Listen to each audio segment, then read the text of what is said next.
안녕하십니까. 한림건축 부동산TV 황태성입니다. 안녕하세요. 한림건축 부동산TV 심재희입니다. 자, 이번엔 글로벌 관점에서 질문 하나 드리도록 하겠습니다. 네네. 네, 전 세계적으로 데이터 센터의 건립이 황금알을 낳는 거이다라고 이렇게 불리면서 블루오션으로 지칭되고 있거든요. 국가 혹은 지역별로 유치 또한 치열한 경쟁 중인데요. 그 원인은 어디에 있다고 보십니까? 실장님도 잘 아시겠지만 네. 대한민국의 인터넷 기반은 세계 1위죠. 어우, 엄청나죠. 미국보다도 더 훨씬 좋은 환경을 가지고 있고 네. 여러 가지 기반 시설들이 아주 잘 되어 있습니다. 황 실장님은 SNS를 한 몇 가지 정도 사용하고 계신가요? 제가 핸드폰을 손에서 거의 안 놔요. 방송 때 이후에는. 네.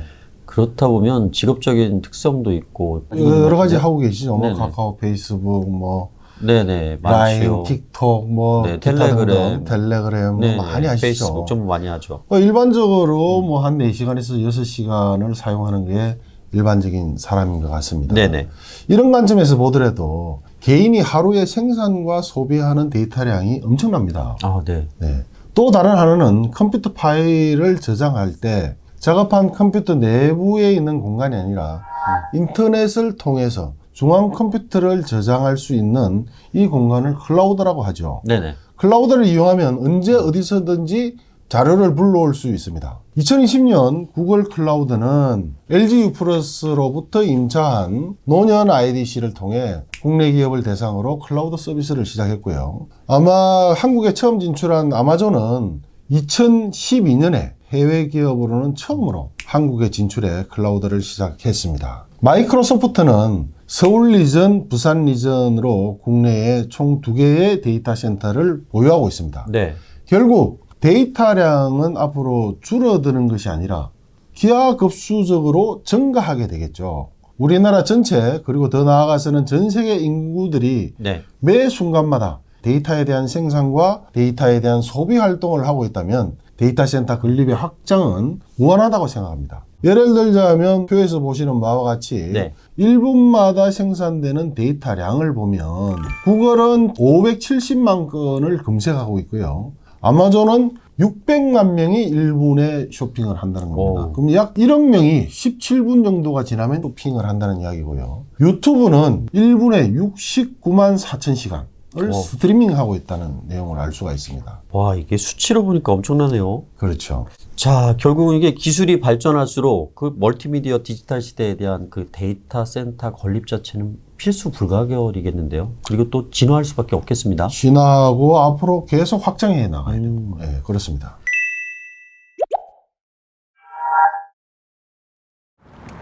마이크로소프트는 전 세계 60여 개 지역에 데이터 센터를 보유하고 있습니다.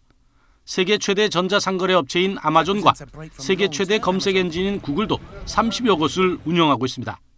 최소 3개의 데이터 센터가 연결돼 데이터를 실시간으로 주고받으며 서로 백업 역할을 합니다. 하나의 센터가 예상치 못한 영향으로 장애가 생기면 다른 곳이 즉시 서비스를 지원하는 방식입니다. 각각의 센터는 장소는 물론 전력과 보안에서 독립돼 있습니다. 대부분 재복구 이제 계획을 세우고 훈련 같은 것도 하고요. 구글 같은 경우도 1년에 2번 이상은 재복구 관련 테스트를 진행하고 있습니다. 하지만 이런 방식으로 수십 개의 데이터 센터를 건설하고 관리하는 데는 막대한 비용이 들 수밖에 없습니다. 카카오가 SK CNC 데이터 센터를 빌려 쓰는 이유입니다. 역으로 이들 해외 빅테크 기업들은 데이터 센터를 조성한 뒤 임대 등으로 수익을 창출하고 있습니다. 최근에는 다른 기업에 빌려주는 이 같은 클라우드 서비스를 오히려 핵심 분야로 육성하는 추세까지 나타나고 있습니다.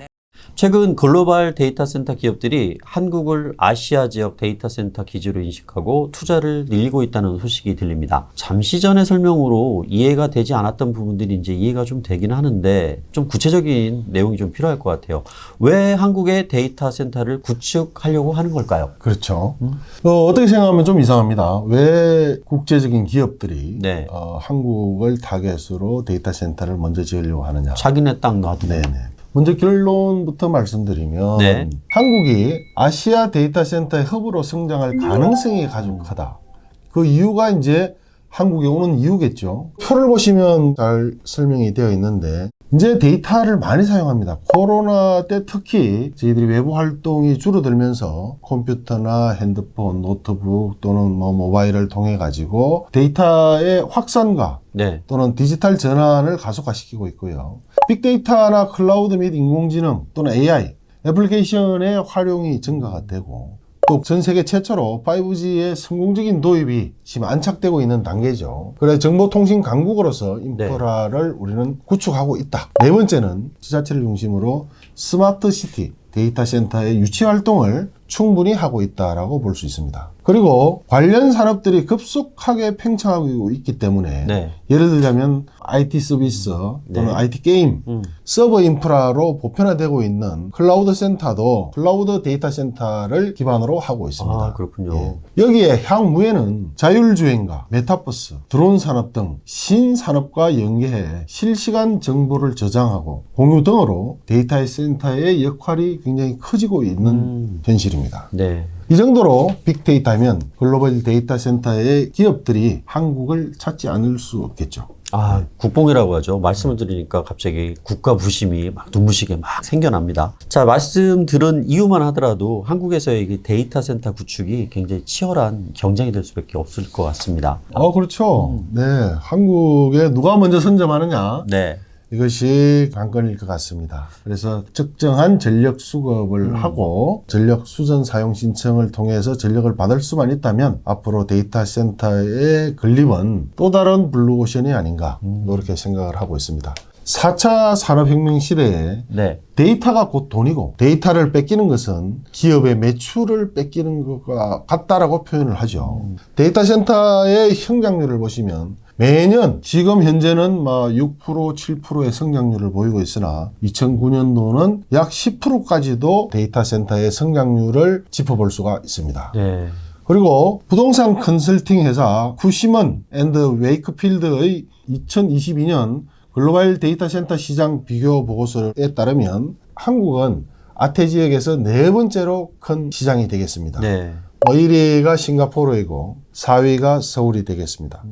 화면에서 보시듯이 한국은 아태 지역의 네 번째로 성장 규모가 큰 도시입니다. 경쟁 지역인 일본 도쿄나 오사카, 네. 중국 상하이, 베이징보다 높습니다. 현 시점에서 한국 기업들의 클라우드 전환 흐름 속에서 아마존 웹 서비스, 마이크로소프트, 메타, 구글 등 글로벌 하이퍼스케일러들이 더 많은 기업 고객을 확보할 것으로 예상되기 때문입니다. 네. 이들 기업 대부분이 국내 통신사나 IT 서비스 업체의 데이터 센터를 코로케이션 방식으로 운용하고자 하고 있습니다. 아, 아주 네. 공부적인 분석 결과로 보입니다. 개인적으로 매우 반가운 소식이죠. 네. 다만 지역 주민들과 마찰을 최소화할 수 있는 홍보나 제도적 장치 등이 필요하고요. 네. 또 탄소 배출에 대한 세심한 정책도 필요하다고 생각합니다.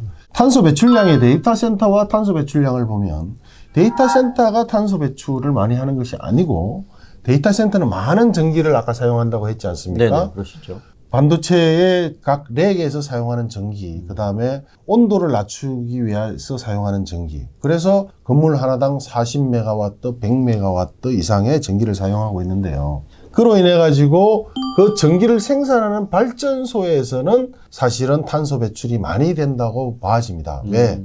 전기를 많이 생산해서 발전소에서 생산해서 데이터 센터로 보내주기 때문에 네. 필요 전기량이 많다는 것은 탄소 배출이 많다라고도 볼 수 있죠. 네네. 하지만 전 세계적인 그 반도체 현황이 현재 주로 사용하고 있는 데이터 센터에 사용하고 있는 기술은 8나노 기술을 사용하고 있으나 최근 삼성전자에서 세계 최초로 12나노 반도체를 개발하게 된 거죠. 네네. 그렇게 본다면 데이터를 사용하거나 데이터를 저장하거나 하는 그런 내용들이 3분의 1로 저감하게 되어 있습니다. 그럼 결국 결과론적으로 탄소 배출량도 3분의 1로 저감된다는 이야기를 들 수가 있고 앞으로 반도체 기술 개발이 지속적으로 이루어짐으로써 이런 탄소 배출을 저감할 수 있는 방안들을 많이 모색해야 되겠죠. 마지막으로 네. 1월 16일 날 국회의원회관에서 데이터 센터의 지역 분산 방안에 대해서 세미나가 있었는데요. 산업통상자원부 신산업분산에너지 담당관 관계자에 따르면 수도권 지역에 데이터 센터를 설립하고자 할 때는 전력 공급 등의 유예를 둠으로써 네. 규제를 좀 강화하려고 하고 있고요. 왜냐하면 지금 현재 데이터 센터는 서울, 경기, 수도권에 거의 밀집되어 있습니다. 아, 그렇죠. 밀집되어 있다 보니까 규제를 좀 강화시키고 비수도권의 신규로 설립을 하고자 할 때는 네. 여러 가지 파격적인 인센티브를 줘서 뭐 시설 부담금이라든지 전기의 공급 공사비 확인 네. 또는 예비 전력의 요금을 낮춰준다든지 이런 내용들을 통해서 비수도권에서는 많이 유치를 하려고 하고 있습니다. 결국 데이터 센터는 클라우드 기반의 장기간 저장 기능뿐만 아니라 향후에 자율주행, 메타버스 등 신산업과 연계해 실시간 저장, 네. 공유 등의 역할이 커질 전망입니다. 특히 관련 기업 및 인력까지 함께 유치할 수 있는 데이터 센터 단지의 지역 분산은 결국 대한민국 지역 균형 발전에도 큰 도움이 되리라고 생각합니다. 아, 네. 결국 이제 비수도권의 데이터 센터 육성이 지역 균형 발전을 가져온다는 말씀 참으로 이제 공감되고요. 한국의 미래 성장 산업임에 틀림없다는 말씀에도 역시 동감을 합니다. 자, 오늘 유익한 말씀 주셔서 대단히 감사합니다. 네, 한림건축 부동산 TV 구독자 여러분, 저희 한림건축은 이 데이터 센터를 많이 연구하고 공부하고 있습니다. 그리고 앞으로 설계나 또 개발이나 이런 것을 준비하고 계시다면 제가 2탄에서 네. 충분히 사업성 분석과 데이터 센터의 핵심적인 요인들이 있습니다. 반도체의 내용, 저장 렉에 대한 내용, 그 다음에 전체 공사비에 대한 내용, 네. 예, 그 다음에 어느 정도 규모와 운영비와의 관계, 이런 내용들을 2탄에서 한번 말씀드리겠습니다. 자, 2탄에서는 좀 더 디테일한 부분들을 가지고 여러분을 찾아뵙도록 하겠습니다. 오늘은 여기까지입니다. 저희는 내일도 최선을 다합니다. 여러분, 감사합니다. 감사합니다. 네, 감사합니다.